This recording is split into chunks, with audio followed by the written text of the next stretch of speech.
Hi, I'm Tom, and this is Adult Game Reviews. We're finally in one of my favorite times of the year. It's spooky season. If you're wondering how you can support the channel, currently my billing for Patreon is frozen, so please think about donating a couple of bucks through the thanks button at the bottom of your screen. I've made a total of $17 all of last year on YouTube, so any little bit helps. Okay, let's get into 6 Halloween horror games to play in October. The first 2 games on my list I will be reviewing this month. Out of the last 4 games, I can review 1. So let me know in the comments which one of those you'd like to see me review.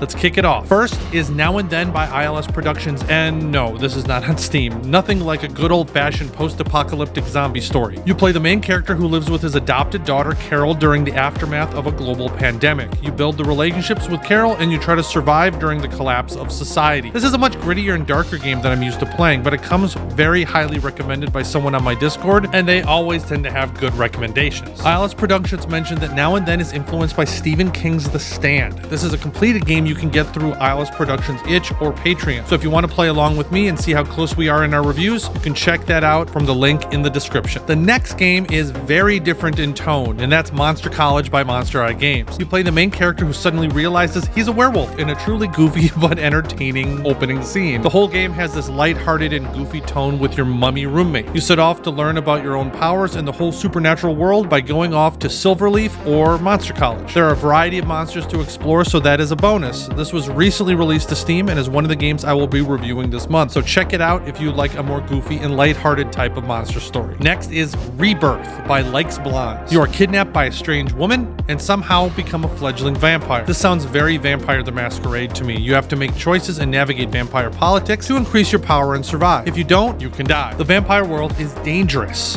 and yes, there are death mechanics. This one is still in development, with Likes Blondes just released episode 5. There is special mention about an Android port, so if you play Android, you can check this out. You can play episodes 1 and 2 to try out for free on their itch. Moving on to BrightLord by Kiss Kiss Studios. The game starts with you and your family. I'm sorry, the landlady, but the nice part is you get to decide and actually name what your relationship is. The plot is you end up getting kidnapped and become the servant of the BrightLord. This is a horror game, which is scary to some and not to others. This game seems very niche, with the models and the renders looking pretty good, but the writing or English can be suspect. I've yet to really dive in, but if you want a unique horror game, then take a look at BrightLord. You can play up to 0.6 through itch, but you have to pay to play up to 0.9 on Kiss Kiss Studios Patreon. But before we get to number 5, if you aren't subscribed, please subscribe and like the video if you want to. It all helps with the algorithm. Number 5 is Somewhere I Belong by Mr. Baker, which is in very early development. It's hard to tell exactly how many chapters have been released without jumping in, but it's on build 0.05, which sits at 1.5 gigs of content, which is decent. Another zombie survival game where you play the main character in a South American country. It's been 2 years since the first wave of infected started destroying the world. There are different types of zombies, and you have to scavenge and survive in this horror